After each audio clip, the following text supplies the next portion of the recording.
As the SWAT team was circling the house and setting up and getting ready to hit the house, our suspect, Gustavo Perez Arriaga, exited the residence with his hands up and surrendered to the officers that were on scene.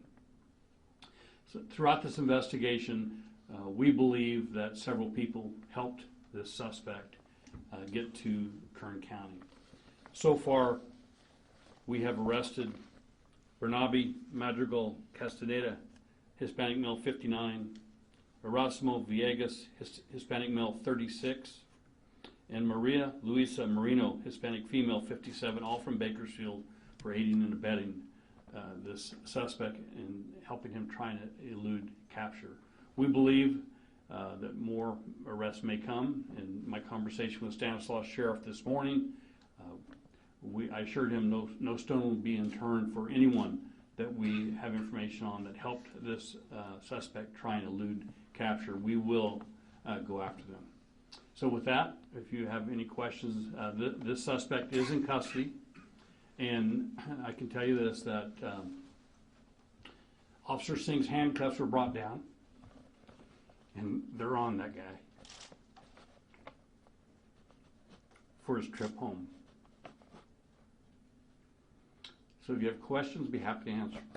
Sheriff, how hard is it to tackle this? It's bittersweet, obviously, but obviously provide some closure for not only the family but law enforcement community as a whole, for you to make sure that you guys are. Yeah, that's a great question. We've been through this several times, and we know how hard it is. You know, the timing of this incident also creates emotional drag on the family. So we assured the family, the chief of Newman, the sheriff from Stanislaus, and I assured the family during this search that we would find this cop killer, and we did. And obviously his status is important, his immigration status. Do you have any comment on that as far as?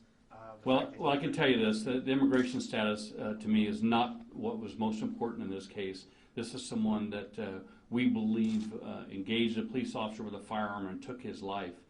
His immigration status is secondary. However, it's extremely important that we get there and confirm whether the person had a right to be in this country or not. Sheriff Christensen was very adamant in his news conference a little while ago that the sanctuary law had kind of tied their hands and there may have been a different outcome. Well, as you are well aware, in this county, I asked the county to declare Kern a non-sanctuary county for exactly that reason. When you tie our hands and don't allow us to work with our federal partners and communicate with our federal partners about people that commit crimes and who are in this country illegally, we're going to have incidents like this, not just on police officers, but on the public that we serve and protect. Jeff, any word for law enforcement moving forward? This kind of proves that not everything is ever routine. This is a traffic stop, and it just kind of goes to show that everything is important when it comes to making sure that we're. From what we know, this is probably about a driving under the influence, and for a suspect to take an officer's life over a driving under the influence doesn't make any logical sense to me nor anyone else. But no traffic stop, no contact in today's world is just run-of-the-mill. The officers have to be alert, and we live in a different environment than we did 10, 15 years ago. Does the suspect have any criminal history in Kern County? None that I'm aware of. Sure. Whose home was that on Brooks Lane? I don't have that information. And how about the weapon that the suspected shooter used? The suspect, when he was arrested, was unarmed. Okay, but how about the one that he used to do the shooting?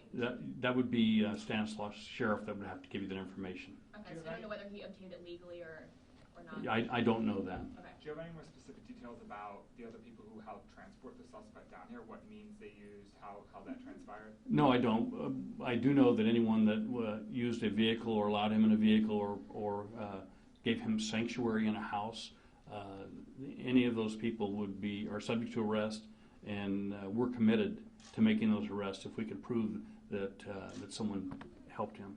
So for those 3 people, did they help transport or house? I can't tell you exactly what their role is. We're still on scene. This is still an active investigation, and there could be more arrests. But I can tell you we believe that they were involved in harboring or providing sanctuary to this suspect.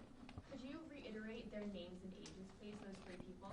If you'd like, I can have copies of this made for you before you leave. Okay. That'd probably be better. During the arrest, who was in the home? There were 6 people, I believe, in the home when we made the arrest. Some I believe, may be children. And some of them got arrested? Yes.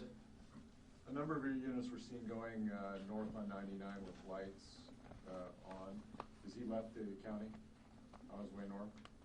I'm not sure. As of about 45 minutes ago or an hour ago, he was being interviewed, and he had our handcuffs, and they were going to replace him with Officer Singh's handcuffs and transport him to Stanislaus County. Any idea, Sheriff, how long he was in Kern County approximately? I think when Sheriff Christensen called me last night, they had a pretty good idea that he was in our county, but we knew for sure he was somewhere between there and here, and the information was that we believed he was headed to Mexico, and we wanted to ensure that didn't happen, because then there's a long process that occurs that's very cumbersome. What about the suspect's potential affiliation with a gang? I don't have that information whether this is a gang-related incident or not, so I really wouldn't want to speculate that either way. Are the people in the home related to the suspect, or are they family?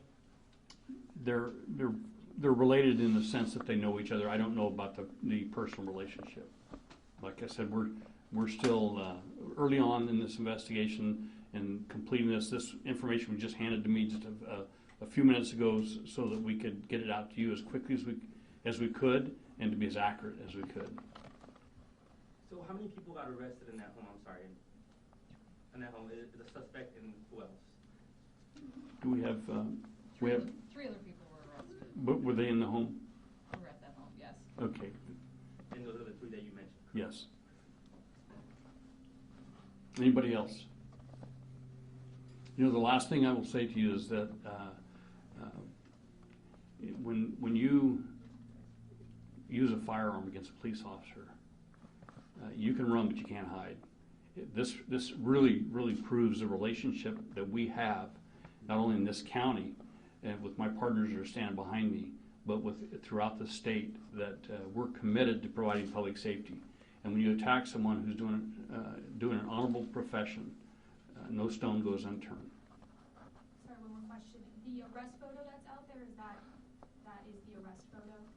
I have not seen the photo, so I can't answer your question. Okay. Will you guys be releasing an arrest photo? We do not release arrest photos, but I have seen a photo of them, so there is a photo out there.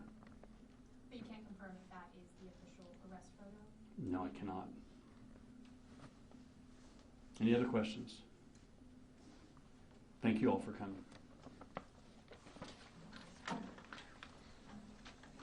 If you have a Spanish station, we have a Spanish interpreter that will be happy to speak with you.